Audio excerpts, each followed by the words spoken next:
রাসূলুল্লাহ সাল্লাল্লাহু আলাইহি সাল্লামের কাছে সাহাবী এসে বলছে, আল্লাহ নবী আন-নাজরিল ফুজা, হঠাৎ চক্ষু পড়ার ব্যাপারে আপনি আমাকে কি বলছেন বলেন। আল্লাহ নবী বললেন, আন আসরিফা বাসারি, তুমি তোমার দৃষ্টিকে সংযত করো।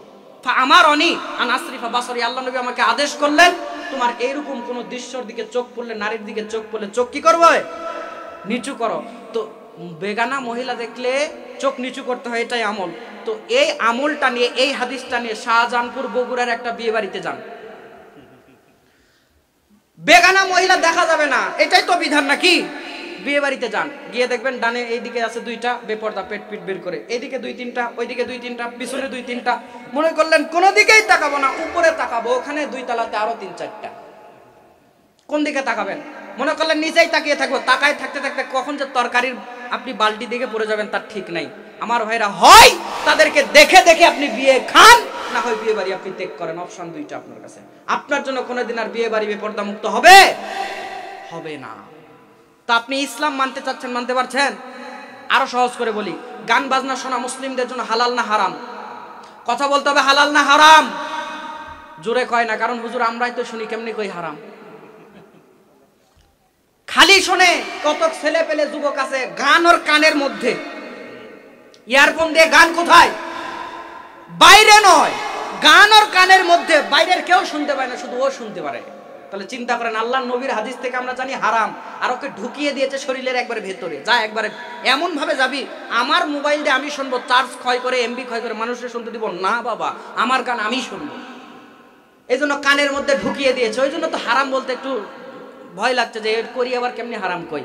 এটা তো শরমের ব্যাপার আছে, এটা একটা মাহফিল, আল্লাহর সন্তুষ্টি জায়গায়, এখানে এসেও মিথ্যা কথা কেমনি কই, হারাম ফতোয়া কেমনি দিই। তো কথা হলো, শোনা হালাল না হারাম? আমি যেতে পারবো না ওইদিকে, সময় বেশি লেগে যাবে। তবে আল্লাহর নবী, আবু দাউদের হাদিস, একদিন নাফে রাদিয়াল্লাহু তাআলা আনহু আর ওমর রাদিয়াল্লাহু তাআলা আনহু একসাথে, এখানে কথা বললেন না প্লিজ। নাফে রাদিয়াল্লাহু তাআলা আনহু আর ওমর রাদিয়াল্লাহু তাআলা আনহু রাস্তা দিয়ে যাচ্ছে, হঠাৎ করে ওমর রাদিয়াল্লাহু তাআলা আনহু কানের মধ্যে আঙুল দিলেন।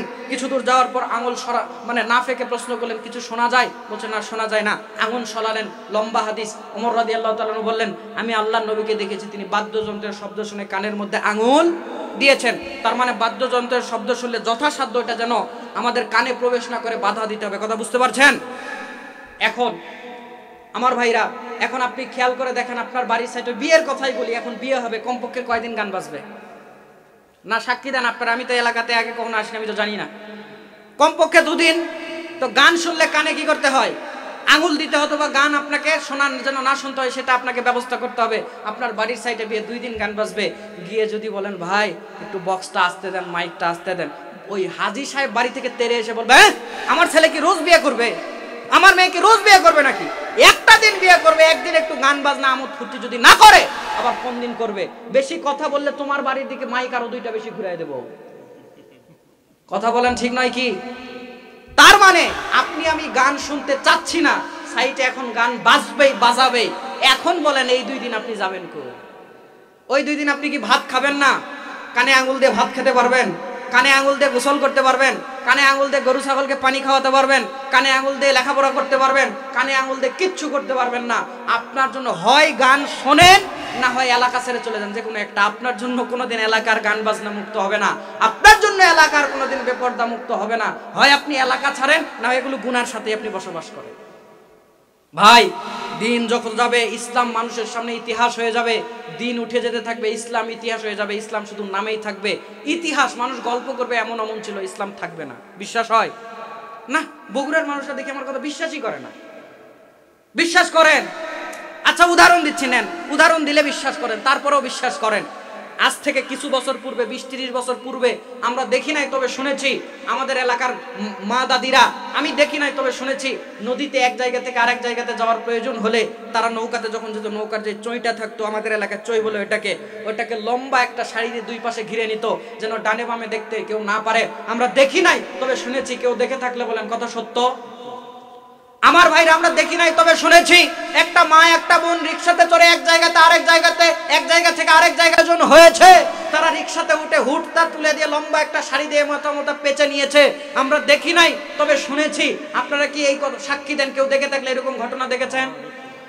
আমরা দেখি নাই তবে শুনেছি, তবে আমার ভাইরা আমরা দেখি নাই আরো শুনেছি, একটা মা বোন একটা এলাকার এক জায়গা থেকে আরেক জায়গাতে যাওয়ার যদি প্রয়োজন মনে করত, এক জায়গা থেকে আরেক জায়গাতে যদি যেত, তারা হাতে একটা ছাতা নিত, না রোদ আছে না বৃষ্টি আছে, হাতে একটা ছাতা নিয়ে যেত। কেন? কোনো পুরুষ যদি তার সামনে পড়ে যেত অযাচিত ভাবে হঠাৎ করে, সে ছাতা দিয়ে নিজেকে আড়াল করে নিত। আমরা দেখি নাই তবে শুনেছি। সাক্ষী দেন কেউ দেখে থাকলে কথা সত্য। এখন বলেন এগুলো আছে না ইতিহাস? আছে না ইতিহাস? ইতিহাস হয়ে গেছে। আরো দিন যত যাবে ইসলাম ইতিহাস হয়ে যাবে। আপনাকে দেখাই, আমাদের নিজের কথা বলছি, আমার বয়স তো বেশি না, আজ থেকে 10 বছর আগে আমরা যখন ছোট ছিলাম, 10-15 বছর আগে আমার ভাইরা, আমাদের বয়স 6-7 বছর না হলে প্রাইমারিতে ভর্তি করে নিত না। এসব প্লেট লেও নার্সারি ফার্সারি তখন সেই সময় এগুলো কিছু ছিল না। বরং প্রাইমারিতে ভর্তি হতে গেলে বলতো যে মাথার উপর দিয়ে হাত দাও, যদি কান ধরতে পারতাম ভর্তি করে নিত, যদি ধরতে না পারতাম বলতো আগামী বছর আইসো, যাও তোমার এখনো ভর্তি হওয়ার বয়স হয় নাই। কথা বলেন ঠিক নেই না? তো আমরা ওই বাচ্চাদেরকে কি করতাম, নুরানিতে ওই মসজিদ ভিত্তিক ওই যে গণশিক্ষার যে কার্যক্রম ছিল, ওইটাতে ফাউন্ডেশন যেটাকে বলা হতো, সেখানে আমরা পাঠাইতাম কোরআন পড়ার জন্য। আমাদেরকে শীতের কাপড় পরিয়ে দেওয়ার পর আমার মারা দাদিরা গলায় একটা লুঙ্গি বেঁধে দিত, মানে লম্বা করে। আপনারা কি বুঝতে পারছেন কিনা আমি বুঝতে পারছি না। লুঙ্গিটাকে পেঁচে দিত, ফলে হাত পা সব লুঙ্গির মধ্যে, ঠান্ডা কম লাগতো। ছোট বাচ্চা সকালবেলা যাচ্ছে ঠান্ডার সময়, লুঙ্গির মধ্যে আমরা হাত পা দিয়ে সিলেট নিয়ে আমরা কোরআন পড়ার জন্য যেতাম। শুধু আমরাই যেতাম না, মা চাচিরা তারাও বাড়িতে কোরআন পড়তো, বিশেষ করে দাদারা আর দাদিরা, বৃদ্ধ মানুষরা সকালবেলা ফজরের নামাজ পর গুনগুন গুনগুন করে কোরআন পড়তো। কোরআন পড়ার শব্দ ভাষা থেকে ভেসে আসতো। জোরে বলেন এখন এগুলো আছে না ইতিহাস? ওই ফাউন্ডেশনের গণশিক্ষার ওই শুধু সাইনবোর্ড ঝুলে আছে মসজিদে, ছাত্রও নাই, হুজুরও নাই, কেউ নাই। কথা বলেন ঠিক নয় কি? এগুলো আছে না ইতিহাস হয়ে গেছে। আমার ভাইরা কোরআনের শব্দ আর ভেসে আছে না। সকাল হলেই বাড়ি থেকে বের হয়ে আসে সারেগামা পাধানিসা, চাচা দাদু খালা ফুফা, এই শব্দগুলো বাড়ি থেকে ভেসে আসে।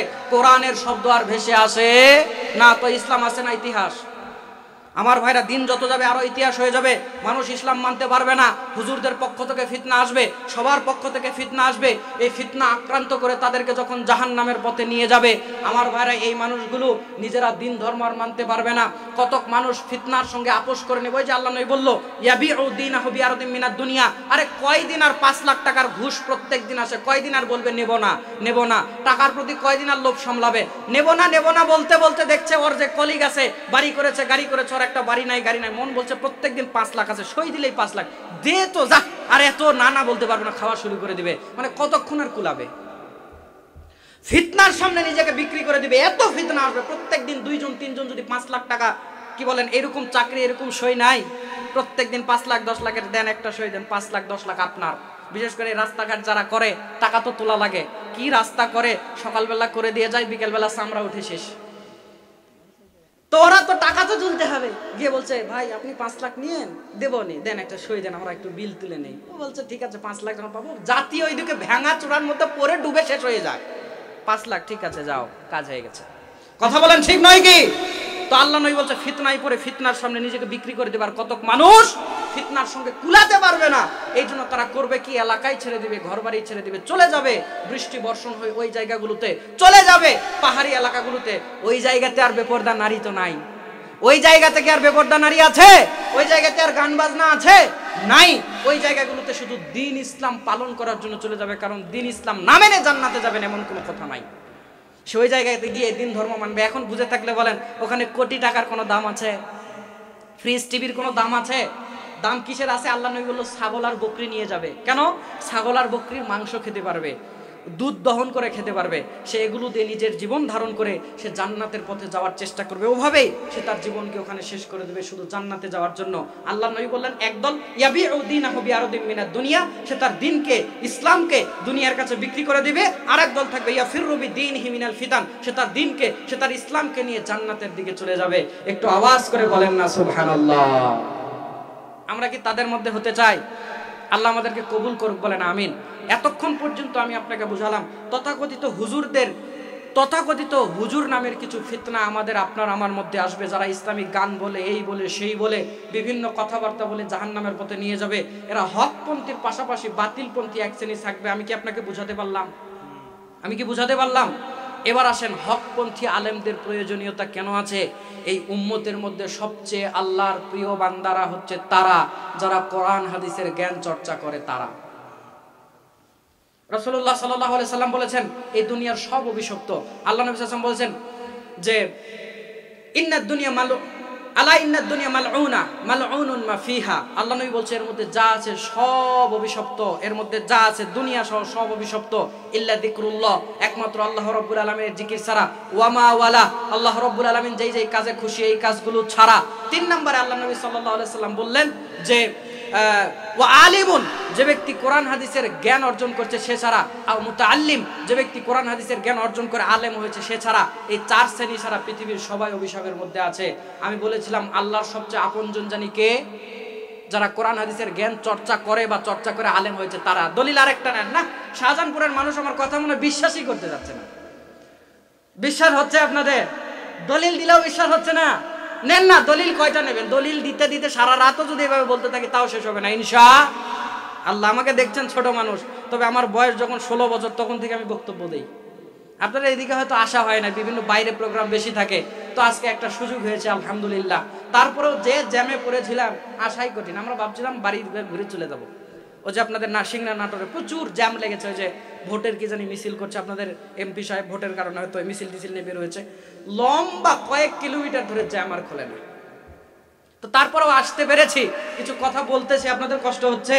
আমার মন একটু চাচ্ছে মা বোনদের জন্য একটু ওয়াজ করি, সময় পাবো কিনা জানি না। আমার ভাইরা, মা বোনদের জন্য ওয়াজ করার দরকার আছে না নাই? মা বোনদের জন্য ওয়াজ করা দরকার, কারণ তারাই আমাদের দেশের সরকার, ক্ষমতায় আসতেছে বারবার, আর সংসারের মধ্যে আপনাকে আমাকে জ্বালায় পোড়ায় করতেছে সার খা। সহ্য করবেন কত? আর ছিঁড়ে যাচ্ছে কত যুবকের মাথার তার। আমার ভাইরা, মা বোনদের জন্য একটু ওয়াজ করা দরকার। 15 মিনিট আর আমার সময় আছে, কোন দিক যে বলি আর কোনটা যে রাখি। তবে এই হাদিসটা বলতে লেগেছে, এটা একটু বলি। আল্লাহ নবী বলছেন যারা কোরআন হাদিসের জ্ঞান চর্চা করে তারা সবচেয়ে আল্লাহর আপনজন। হাদিসটা কোথায় পাবেন? ইবনু মাজাহ প্রথম খণ্ড 215 নম্বর হাদিস। রাসূলুল্লাহ সাল্লাল্লাহু আলাইহি ওয়াসাল্লাম বলেছেন ইন্না লিল্লাহি আহলিনা মিনান নাস। আল্লাহর নবী সাহাবায়ে কেরামগণকে লক্ষ্য করে বললেন, সাহাবীরা, পৃথিবীর মধ্যে কিছু মানুষ আছে যারা আল্লাহ রাব্বুল আলামিনের অত্যন্ত আপনজন, যারা আল্লাহ রাব্বুল আলামিনের অত্যন্ত প্রিয়জন। আল্লাহর নবীকে প্রশ্ন করা হলো, আল্লাহর নবী তারা কারা? আল্লাহ নবী সাল্লাল্লাহু আলাইহি ওয়াসাল্লাম বললেন, হুম আহলুল কোরআনি আহলুল্লাহি ওয়া খাসসাতু। যারা কোরআন হাদিসের জ্ঞান চর্চা করে, যারা কোরআন হাদিসের ইলম চর্চা করে, তারা আল্লাহ রাব্বুল আলামিনের অত্যন্ত প্রিয় বান্দা এবং আল্লাহ রাব্বুল আলামিনের খাস বান্দা। আওয়াজ করে বলেন না সুবহানাল্লাহ। হকপন্থী যারা আছে, কোরআন হাদিসের জ্ঞান চর্চা করে, তারা কার আপন? আল্লাহর আপন। আমার ভাইরা, এখানে আরেকটু কথা বলে নেই, দেখি এখান থেকে আবার আলোচনার সময় পেলে শুরু করব। এতটুকু আপনারা কি বুঝলেন? আল্লাহর নবী বলল উম্মতের জন্য কিছু ক্ষতিকর হুজুর আসবে। এই একটা পয়েন্ট বল। 9:30 পর্যন্ত, হ্যাঁ আমি জানি 9:16 বাজে, সমস্যা নেই, বাইরে দেওয়া লাগবে না ভাই। শোনেন, আরো বক্তারা আছে, শোনেন আরো বক্তারা আছে, তারা আরো সুন্দর আলোচনা করবে ইনশাআল্লাহ। আমি ছোট মানুষ, এলেম কালাম কিছু নাই, দেখছেন বয়স কম, বিদ্যা কম, বুদ্ধি কম, তারপরেও মানুষ বসায় দেয়, আল্লাহ সুযোগ করে দেয়, তাই আসি বলি। ভবিষ্যতে ডাকবে না, আবার আসবো, সমস্যা কি? সমস্যা আছে? বাড়িতে বেশি দূর না, জয়পুরহাট আসা যায় তো। না কি বলছেন হুজুর আজকে যা ওয়াজ আছে সব বলে দিয়ে চলে যান, আপনারা আসার দরকার নাই, মানে সেইটা মনে হয় আপনারা হিসাব করছেন, এই জন্য বলছেন আরো বাড়ায় দেন, আরো বাড়ায় দেন। আর বাড়ায় টাড়ায় দেওয়া লাগবে না, যেটুক দিছে ইনশাআল্লাহ আমি এর মধ্যে আলোচনাকে গুটিয়ে নিচ্ছি ইনশাআল্লাহ। তাহলে হকপন্থী আলেমরা কার আপনজন? আল্লাহর আপনজন। আর এই হকপন্থী আলেমদেরকে, কোরআন সুন্নাহর অনুসারীদেরকে সাহায্য করবে কে? জোরে বলেন কে? আমার ভাইরা, কয়টা বলি কয়টা রাখি? রাসূলুল্লাহ সাল্লাল্লাহু আলাইহি ওয়াসাল্লাম বলছেন, ইবনু মাজাহ প্রথম খণ্ডের 12 নম্বর হাদিস, আল্লাহ নবী সাল্লাল্লাহু আলাইহি ওয়াসাল্লাম বলছেন, লা তাযুলু তাইফাতুম মিন উম্মতি আলাল হাক্কি মানসুরিনা লা ইয়াদুররুহুম মান খালাফাহুম হাত্তা ইয়াতি আমরুল্লাহি আযজা ওয়া জাল্লা। আল্লাহ নবী বলছেন, নিশ্চয় কিয়ামত পর্যন্ত হকপন্থী একদল থাকবে, যারা হকের কথা বলেই যাবে, বাতিলরা তাদের কোনো ক্ষতি করতে পারবে না, তারা কিয়ামত পর্যন্ত থাকবেই, আল্লাহ তাদেরকে সাহায্য করবে। জোরে কন্না সুবহানাল্লাহ।